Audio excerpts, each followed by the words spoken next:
guys. Today I'm going to talk about my own spiritual awakening story, my own background, kind of a little bit about my life. For those who don't know me, or even those who do know me, maybe don't know this about me. First of all, I want to thank everyone who's watched my videos, liked my videos, subscribed to my channel. If you like what I'm posting, please subscribe so that you can follow my content. And the more people that subscribe, the more people that can see my content. That's how YouTube works. So subscribe and like the video. I really appreciate it. If you like what you see, share my content. I greatly appreciate it. So now I'm just going to talk about my own experience of spiritual awakening. I went through a spontaneous spiritual awakening. So usually people, when they go through a spiritual awakening, they have to have some sort of breakdown before there's a breakthrough, like some sort of crisis. So like a divorce or a car accident or an injury or some sort of like major life change or major life trauma usually has to happen in order to shake people to their core, to get them to step out of their body so that they can see what the hell they've been doing, what cycles are running. In order for them to have that awareness, they have to be like literally physically shaken and drawn down to their knees in crisis. That actually wasn't the case for me. There was, I'm going to go through the whole story, but it wasn't like I wasn't in crisis mode. There was a lot of rapid changes and big revelations in my life, but no crisis.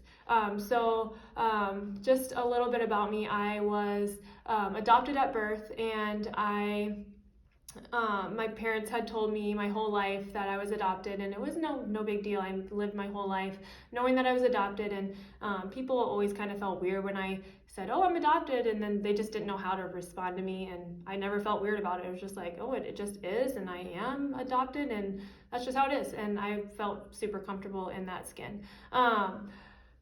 But even as a kid, you kind of tell yourself these stories because, I was adopted, so I didn't really know my, birth to 4 months, 9 months in utero, then birth, and the 4 months that I was, with my biological mom and in foster care. I don't have obviously memory of that time, but we make up stories.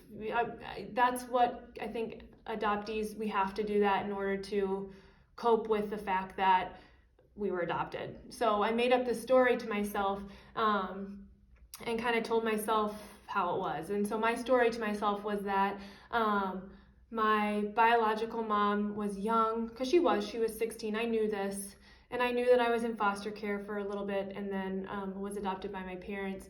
But my story was she was young, that she loved me, but she just couldn't give me the life that she wanted to give me, and she just loved me so much that she had to give me away. And I kind of told myself that my dad was kind of probably a deadbeat runaway, and so she didn't have any help, and that's just the story I told myself my whole life. So the whole time before, that's what I had been telling myself, and I just went with it because that's all I knew.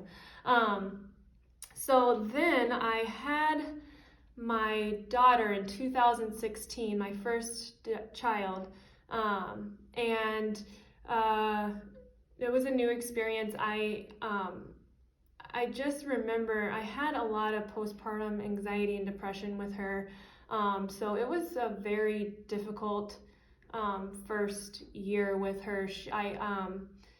It was hard for me because I have all these memories of thinking when she came out, how could someone give up their child? And then I'm just thinking, like, with my anxiety and depression that I was dealing with, that a lot of women deal with and suffer with postpartum, of feeling like not connected to her, feeling like not that I didn't love her, but just feeling just not connected and not bonded to her. In postpartum anxiety, depression messes with the wires up top, and you're not able to think and feel clearly. A lot of the problems that happened with me was I It was just a really difficult pregnancy, and I had a little high blood sugar.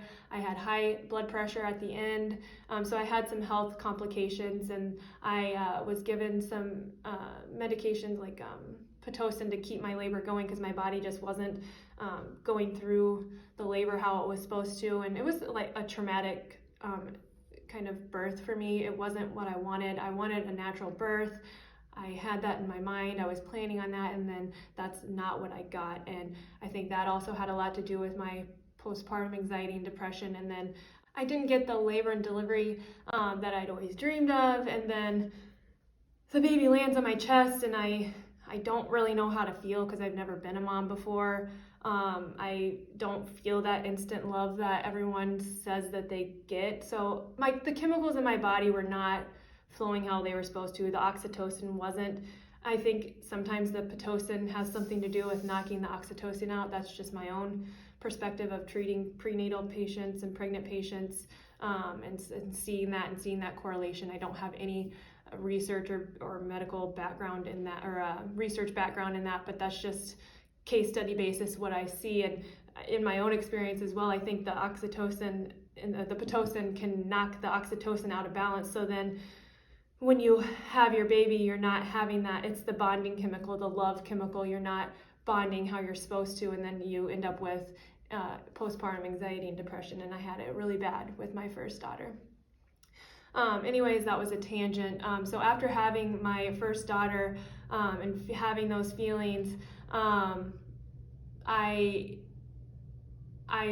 I just, after things settled in and my anxiety and depression waned down and we were able to bond and connect. Obviously, I love my daughter to pieces, both my daughters. I started to really realize there's something super messed up with how that's not what I want to say. The feelings that I had of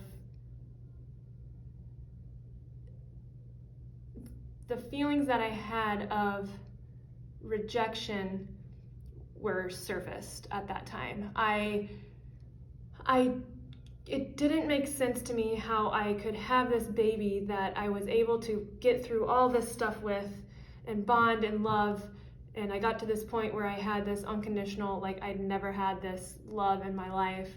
How could you give that up? Even if you're in postpartum anxiety and postpartum depression, which I was, I never once had the sense that I couldn't do it or that I needed to give up my baby. And I started to dig deeper into that, and I started to ask questions like, what was really going on with my biological mom? Like, I started to need a real story instead of my old story that I had always lived by, because that old story did its job. I mean, at that time when I was young, I had no reason to. I had a beautiful life, a good life. I had no reason to go searching for these mystery answers to these mystery questions. I only started looking at it when I had the baby land on my chest and we made it through kind of the thick and thin. And then I started really asking questions of how you could give up your baby. And then I really needed some answers. And it started brewing and it started growing. Because before that, I had no desire to find my biological parents. None. It just wasn't. I was doing good and fine. There was no desire there. So when this came up, I was kind of blindsided by it. And this was in, like I said, 2016 when my first daughter was born. Then a year, it would have been 2018, the end of 2018 when my grandpa died. So my daughter was a couple years old, and at this point, obviously, we're bonded and we are a very happy, loving family. And my grandpa, my mom's dad, passed away in 2018, December, I believe, and November, December, and the late fall. And at that moment, something triggered in me that I don't know, I really still don't know to this day what that trigger was, but his passing did trigger my search. I instantly started searching for my biological parents. I did a 23andMe spit test a couple years prior to even having Ava, I think, and I just looked at what I was, and I was German and some other things, and I just moved on with my life. It never even triggered my mind that I could see my biological relatives from that spit test. It just wasn't on my radar. Had no desire to, I didn't even think it as a possibility that my relatives could be on that spit test chart where they have all the names and whatnot. Anyways, I go back to that I remember I did the 23andMe spit test, so I go back and I see the names, and all of a sudden I'm like, oh my gosh, these are my biological relatives. And I have like an epiphany. And then I order the ancestry, maybe I got those backwards. I ordered the other spit tests. There's other spit tests you can do. And I ordered those and I did it, and there's all these names. And so I start reaching out to people, and I start looking at their trees that they've built, and I kind of build a tree opposite, and I start building other people's trees. And then eventually I found my, what I thought was, what I was looking for was my biological mom. I had a third cousin that was helping me, and she had all this information, through reaching out to people. I was able to get people's ancestry trees and break it down and research, and come to find out I found my biological dad first, and it was a whirlwind. So like all of this happened from like December to, I think I messaged him on Facebook after finding him on January 12th or something of that nature. So a month and a half of searching, and then boom, I am in contact with my biological dad that I think, at least at this point. I look like his son, I look like him, the dates match up, or not the dates, but the family trees match up. And so I reach out to him, and I send him a message of like, hey, it's awkward. I don't know if you're my biological dad, but I think you are. I've done some research. Do you know who I am? And his response was absolutely insane. His response was, I don't know who you are, but it's a possibility, and I'm not going to rule it out or turn you away. And then, so he was very loving right off the bat, and never once denied me or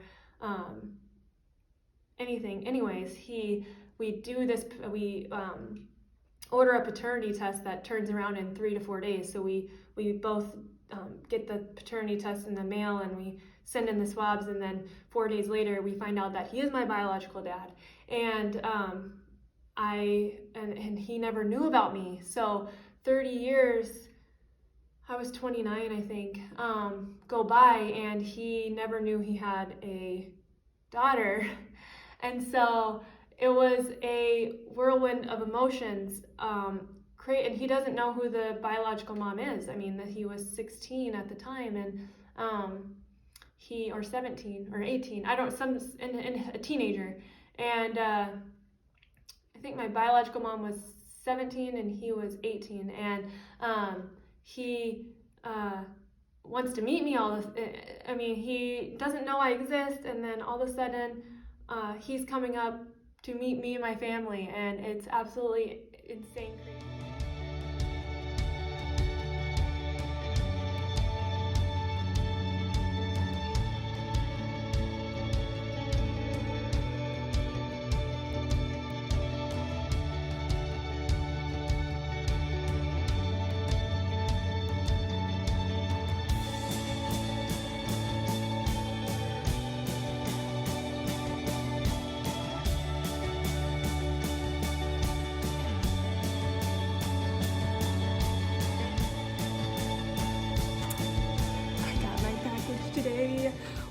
have to wait, what, 4 weeks? I've been sick to my stomach waiting for this paternity test, and it came in the mail today.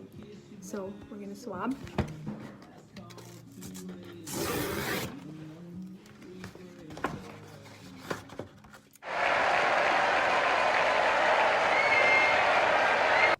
Well, I just got off work.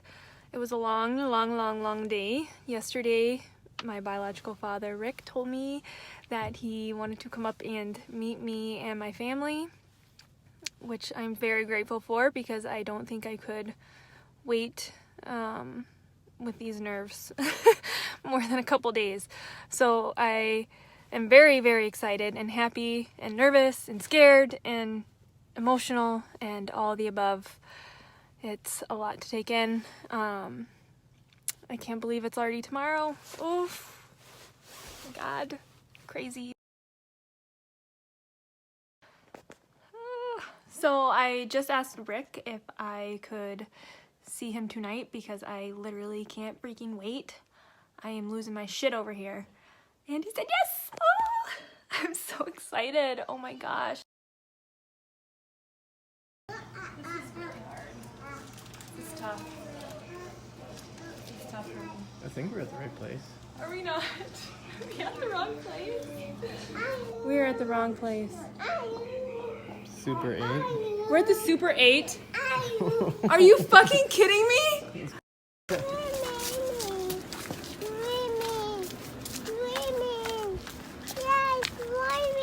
You wanna go swimming? I can promise you we will tomorrow. Yep, tomorrow we will go swimming.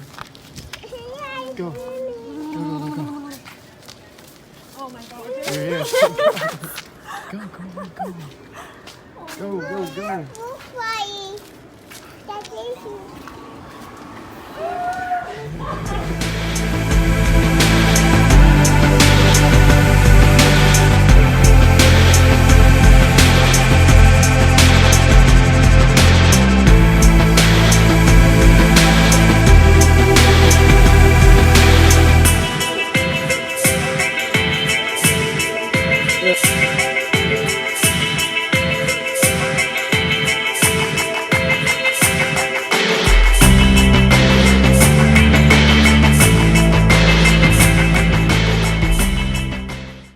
Crazy cool experience. Oh my gosh, as you can see in the video, it was absolutely intense. Every emotion across the board. Yeah, crazy thinking back to that. I love watching that video. We also did a radio station interview, and I'll share that with you next. The KMBC cover story, spit, swab, surprise. We hear another story about a family coming together decades later. Our Kara Markser tells us about an unexpected phone call that one man received. It was just a normal day for Rick Brungart. He just pulled up to his shop when he got the phone call from his sister with some very unexpected news. So my sister told me that she thinks I have a 29-year-old daughter out there. The Lee Summit man says it was a phone call he'd been waiting for. He just didn't know it yet. It was kind of a weird feeling, like I wasn't like, no way or not. I just, like, I felt it. I knew it for some reason. Rick never knew Allie even existed. I guess the mom kept her for 4 months and then put her up for adoption. I don't know who the mom is. We're in the process right now finding out who it is. His biological daughter, Allie, had done a 23andMe test and had been working on her family tree through Ancestry.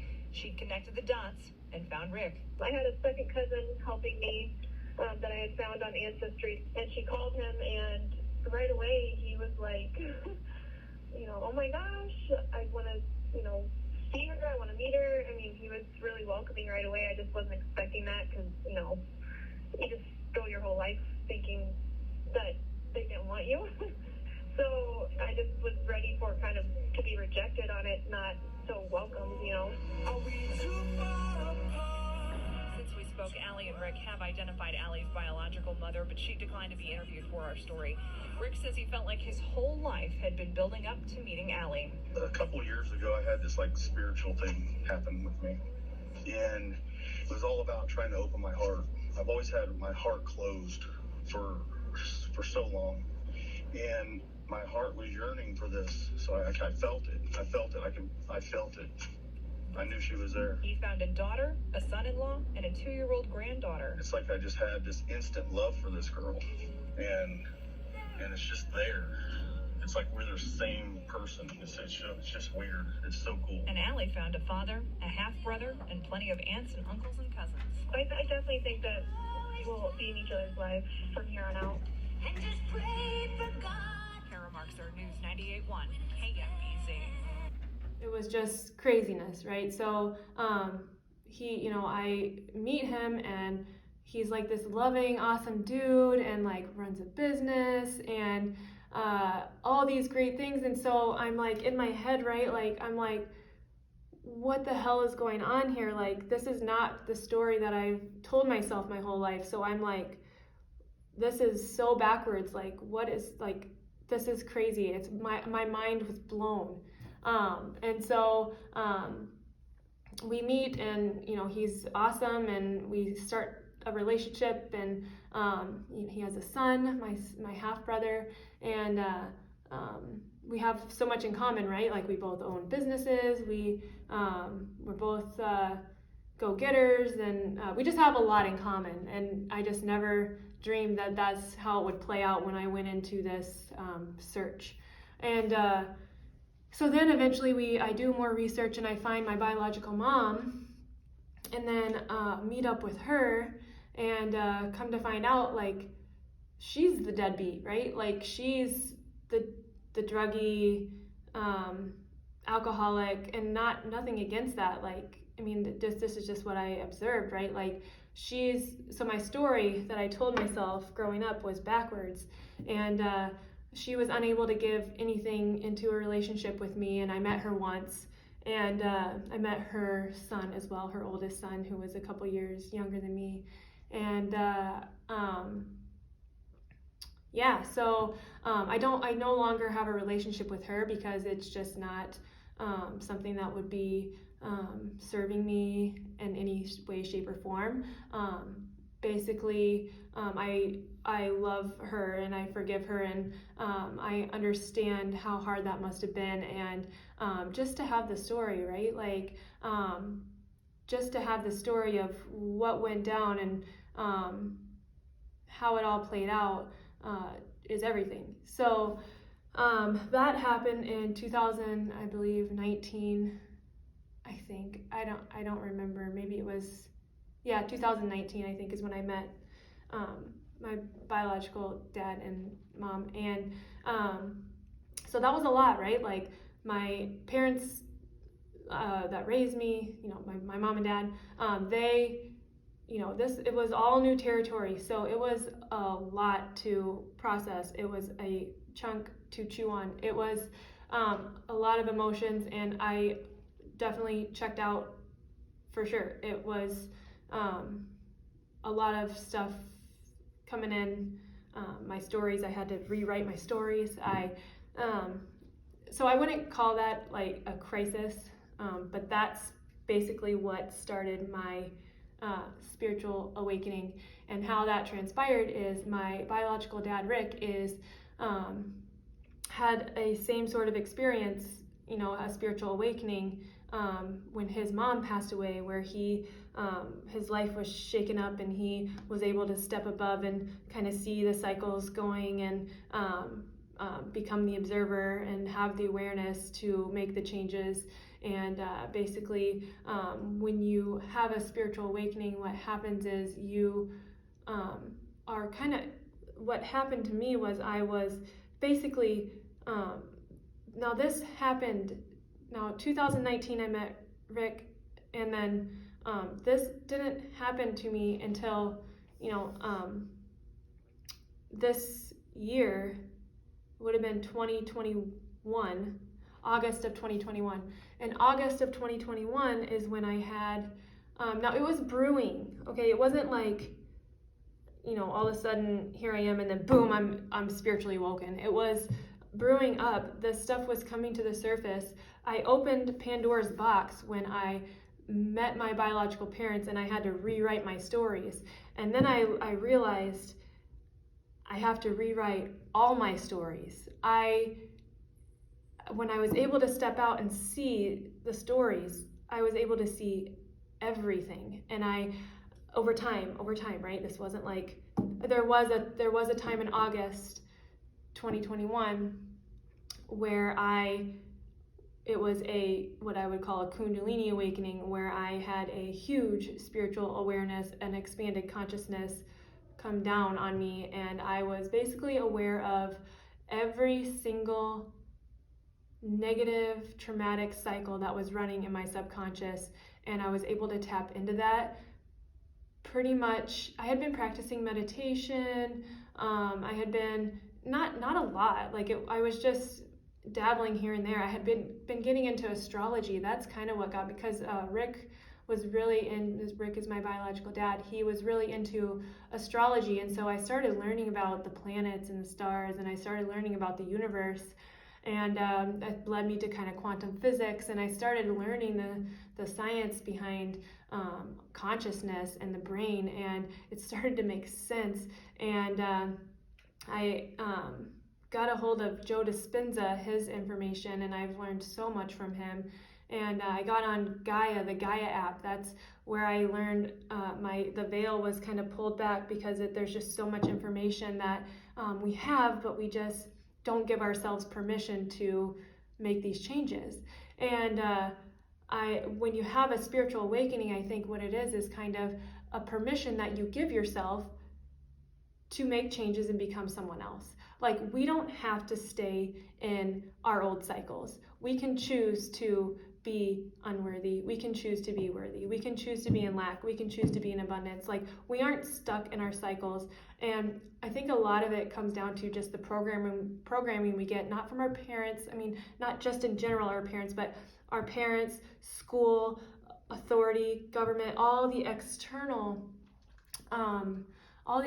that's forced on us to basically silence our voice, so that everything outside of us is making our decisions, not us. And what a spiritual awakening does is it actually lights the fire inside and turns your soul on, lights up your fire, the flame of your soul, and you become the dictator of your life, not letting external environment dictate how you feel, how you think, how you behave, how you're being.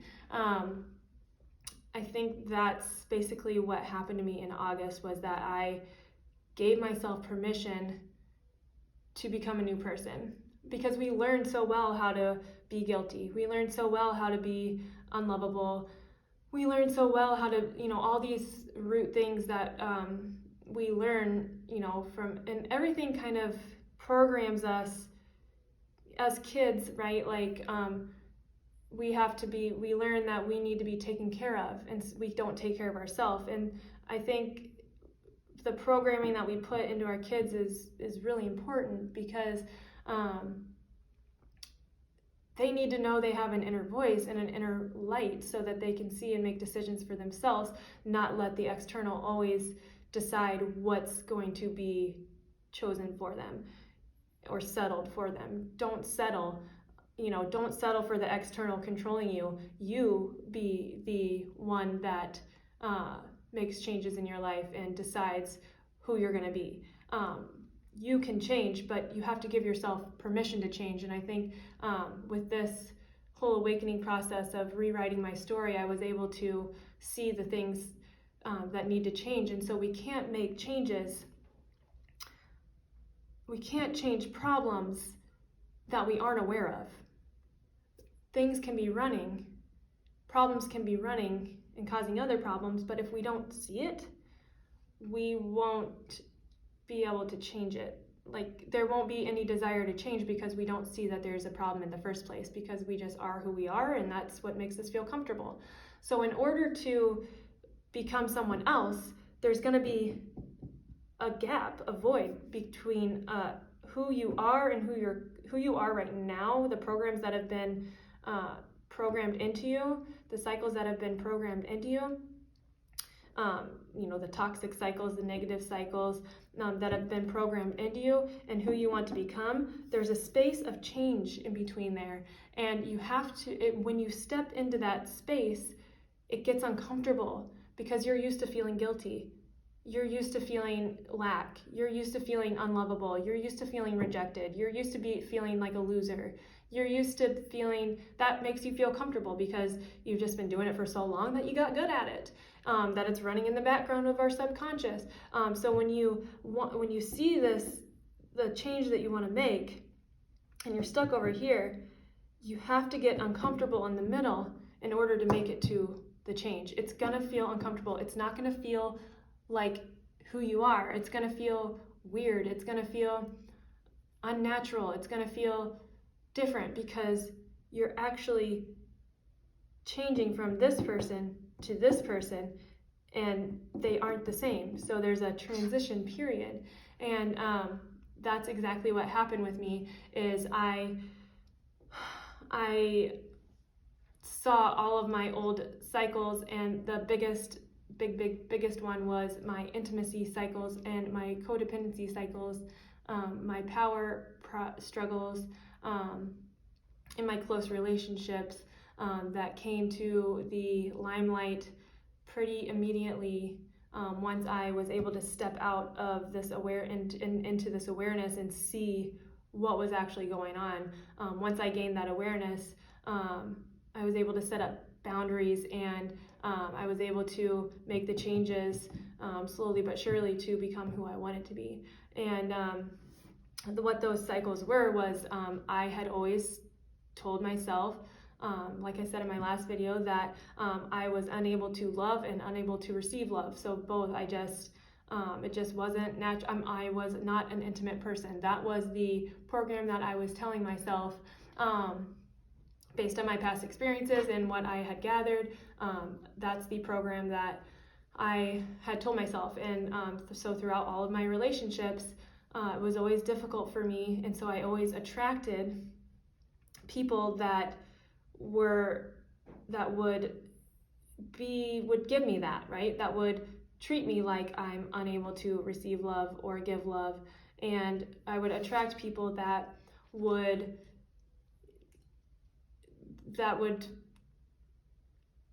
how do I say this? I would attract people that would fill that feeling for me of I am unloved, I am unable to love, or I am, and what it really came down to was worthiness. I'm unworthy of love, I'm unworthy of being loved and to love. So I saw these cycles, and my way of kind of like putting up my walls and my ego, because the ego is really good at like putting up walls to protect our precious self, and the ego is good because it protects us from, it helps with survival. But these walls we need to see are they serving us or are they not? And when they've gone into the wrong way, then we need to make corrections with that. And I had seen that I was putting up these walls, and I put them up myself. And once I became aware of that, awareness is more than half of the healing journey, right? Like once you're aware of it, you can make changes. And so I started treating people in a loving way. I started receiving love from people. When people tried to give me love, I would stop brushing it off, or I started to see my toxic cycles of codependency that I had in my marriage. Once I became aware of it, it was pretty easy to change. Before all this, it was just like I had like these super control issues of like, really what it was anxiety. Like I'm always like having to worry about something. And the codependency with Ryan, with my husband, would be like, if he ever wanted to go do something, or I felt like I had to do more with the kids, or it was unequal, like the power wasn't equal, or if I wasn't in control, like I didn't feel safe. And so I would lash out at him almost, like I would get mad, and I would get angry. I would have all these lower vibration feelings when he would leave me with the kids, or when he would do something fun. And I would get jealous. I was really jealous. I was really possessive. I was really controlling. These were all cycles of codependency that play out, and I was very aware of how they played out. I built up these walls of protection that I always had this feeling that if I could just control everything, everything would be okay. And so if I can just control my external environment to the point that nothing goes wrong, then I'll be safe. So I was trying to control my external environment, and that's not how it works. You have control over yourself, not the external environment. So it's the other way around. I had zero control in here. I was trying to control everything out here in the external, and it just doesn't work that way. You're gonna be miserable if you're trying to control the external environment. And what I found was that I had what was controlled in here, and I could choose what was going on in here, not out here. So when I got that perspective, I was able to step back and see that I didn't have to have a power control. I didn't have to be jealous. I didn't have to be possessive. I could feel how I want to feel. Like, do I want to feel those things? No. So I started reprogramming these feelings to match my thoughts. My intention was I want to be, I don't want to be codependent. I want to be free. I want to be unlimited. I want to be unlimited love, unlimited connection with Ryan. I didn't want to have the jealousy, the codependency, the possessiveness, all of those things. And once I was able to see the awareness and the cycles of how they were playing out and how we were feeding each other in those cycles, I was able to make changes pretty instantly and get the results that I wanted, the feelings that I wanted of trust, love, freedom, unlimitedness, connection, intimacy. All of those things kind of transpired from me just seeing the cycle. And then once you're able to see the cycle, it's easy to self-correct. But if you don't have the awareness that the cycle's going on in the first place, you're not going to be able to correct it. So a lot of these cycles came up in my life, not just that. I mean, tons and tons and tons. Like, I was definitely not living a life that I wanted to be living. And I realized that very, very quickly. I was miserable doing a lot of things. I was going through the motions. I was a robot. I was just going through the next motion to get through the next day and hurry up and do it again. That's how it was. And once I had this kind of breakthrough awakening, I was able to step out of my body, gain the awareness, become the observer, and see what cycles were playing. And then I was able to make changes. And, you know, this is who I was in the past, the possessive, jealous, possessive, jealous, codependent person. And this is who I wanted to be, the unlimited, loving, freedom, relationship. When I stepped into the change, it wasn't easy. It was scary because it didn't feel like my comfort zone of, those feelings of possessiveness, those feelings of distrust, those feelings of codependency, those feelings of, all those feelings felt like comfortable to me, like they felt safe. I'd grown to be that. And when I stepped into making changes, so like showing love to my husband, like not being controlling when he wants to make plans with his friends, not, making the actual changes that need to happen for me to get over here, it was uncomfortable. It wasn't easy. It didn't feel good. It felt unfamiliar. It felt scary. It felt unsafe. But I continued to push through because I knew if I got through the river of change, that I'd become this new person. And I did. And if you just get through that river, you can become the new person as well. You just have to push through. You have to first become aware of what's running over here, and then step into the river, start making the changes that you need to change, standing at the gate of your brainstem, and not letting thoughts or feelings come through. When they come through, you stop and you become the observer, and you observe, I'm feeling guilty, or I'm feeling, distrustful, or I'm feeling, when those feelings come up, when those thoughts come up, you stand there and you say, no, I'm not going to feel that because I want to feel this. So how can I change what's going on here to become this person and feel this way? And you just have to stick with it, because if you stick with it and change your mind, you'll change your life. So I hope that makes sense. That was kind of my story on how I had my spiritual awakening. There's so much more to talk about as far as the spiritual awakening. I started getting in touch with, I started meditating a ton. I would say meditation, just some practical tips maybe on how to widen or, you can make these changes and do these practical things, but they don't just happen overnight. And I think what helped me the most in here was meditation, coming up with a clear intention of what I did want, writing it down, what actions am I going to take, what actions am I not going to take, how do I want to feel, how do I not want to feel, and then committing to that intention of where I wanted to get, and not giving up and not letting the old programs override the new thoughts and feelings of being that I wanted to be. So I would say meditation is you gotta get meditating. Joe Dispenza makes some awesome meditations. You can YouTube his meditations. He has a website. There's hundreds, I don't even know how many meditations on his website for you to manifest basically anything. He's amazing. I recommend you do his class.